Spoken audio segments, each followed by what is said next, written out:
जय मां भद्रकाली। आपके अपने YouTube चैनल तंत्र गुरुजी में आपका बहुत बहुत स्वागत है। ज्योतिष से संबंधित किसी भी प्रकार की जानकारी के लिए, कुंडली से संबंधित किसी भी प्रकार की जानकारी के लिए, कुंडली विश्लेषण करवाने के लिए या नई कुंडली बनाने के लिए, कुंडली मिलान के लिए या तंत्र से जुड़ी किसी भी प्रकार की सहायता जानकारी के लिए आप हमारे इस नंबर पर कॉल कर सकते हैं या व्हाट्सएप के माध्यम से मैसेज करके भी आप जानकारी ले सकते हैं। हमारी तरफ से आपकी पूरी सहायता होगी। आज हम आप लोगों के साथ चर्चा करेंगे राहु ग्रह की। यदि आप राहु दोष से पीड़ित हैं तो इस चमत्कारी रत्न को अवश्य धारण करिए और आपके जीवन में चमत्कार होगा, क्योंकि राहु यदि प्रसन्न होते हैं तो माला माल कर देते हैं। एक कहावत है कि राहु पत्ते पत्ते से पैसा निकाल के देंगे आपको। यदि प्रसन्न हैं और नाराज हैं तो आपके पत्ते पत्ते से पैसा निकाल के बाहर फेंक देंगे। कुंडली विश्लेषण के बाद ही इस चीज का निष्कर्ष निकाला जाता है कि राहु आपसे प्रसन्न है या नाराज है। राहु को प्रसन्न करने के भी और कई तांत्रिक विधान, ज्योतिष विधान हैं। वैदिक रीत से भी आप राहु को प्रसन्न कर सकते हैं, तांत्रिक विधान से भी प्रसन्न कर सकते हैं। यदि आपके पास समय नहीं है मंत्रोच्चारण करने का तो आप स्टोन के माध्यम से भी राहु को प्रसन्न कर सकते हैं। विषय बड़ा रोचक है, इस वीडियो पर अंत तक बने रहना। और यदि आप हमारे चैनल पर पहली बार आए हो तो चैनल को सब्सक्राइब करके ऑल की बटन सेलेक्ट करिए ताकि हमारे सभी वीडियो आपको मिले, आप उससे लाभ उठाएं।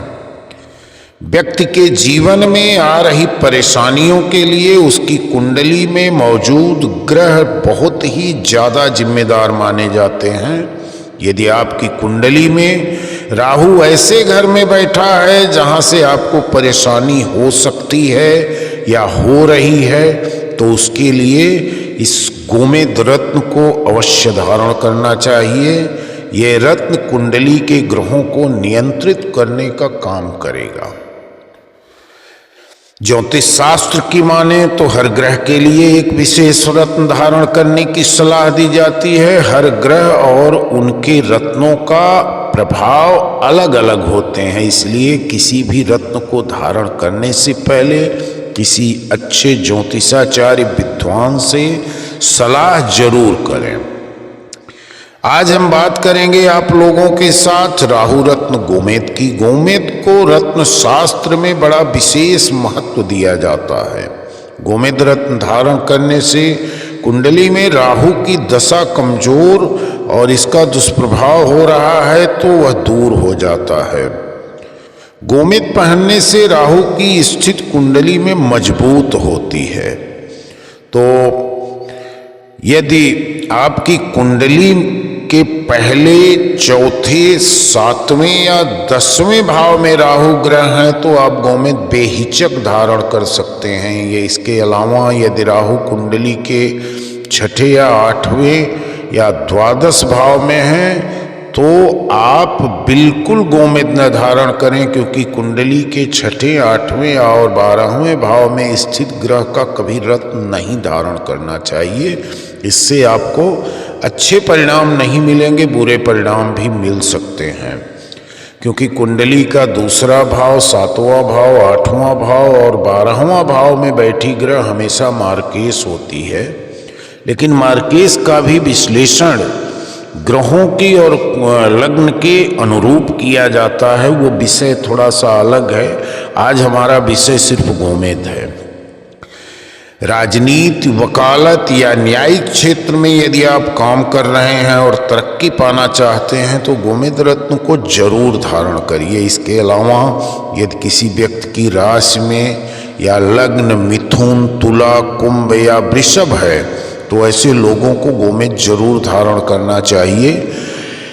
लग्न के त्रिकोण में, यानी कि जैसे आपकी लग्न में राहु बैठे हैं तो आप गोमेद धारण करिए, आपके साथ चमत्कार हो जाएगा। राहु यदि पंचम भाव में बैठे हैं और नवम भाव में बैठे हैं तो आप आंख बंद करके गोमेद धारण करिए, आपके जीवन में हर रोज नई तरक्की के रास्ते खुलेंगे। और राहु को मकर राशि का स्वामी बताया गया है, इसलिए मकर राशि के जातक या मकर लग्न के जातक राहु की स्थिति को मजबूत करने के लिए और उसके दुष्प्रभाव को कम करने के लिए गोमेद धारण कर सकते हैं। यदि किसी व्यक्ति की कुंडली में शुक्र बुध के साथ राहु ग्रह की युति है तो ऐसे में इस रात के जातक गोमेद धारण कर सकते हैं, यह उनके लिए बड़ा ही लाभप्रद होता है। यदि आप गोमेद खरीदना चाहते हैं तो आप हमारे माध्यम से गोमेद खरीदिए, आपको शुद्धता के साथ और बहुत ही उचित रेट में गोमेद या कोई भी रत्न प्राप्त होगा।